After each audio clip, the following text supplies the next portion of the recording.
Hey guys, one of the questions I get asked a lot is it really worth it for me to update my paint and replace my carpet? And the answer is almost always 100% yes. And the reason for that is because when a buyer looks at homes, at least 75% of those homes are going to be updated. So your home, in order to be competitive, probably needs to at least have the paint redone and the carpet replaced or updated. And those two things are going to bring you a really strong ROI. You're going to get your money back plus some on those two things. And you may find a buyer that is willing to do that work, but it's also going to be an inconvenience for them to do that. So they're probably going to be asking you for more than what it's actually going to cost you to have it done, if that makes sense.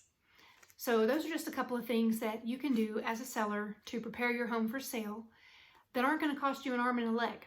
You don't have to update your kitchen, you don't have to update your bathroom, but two things I would highly recommend doing if you at all can afford it is to repaint with a popular trendy color and replace carpet, especially if it's older than 5 or 10 years.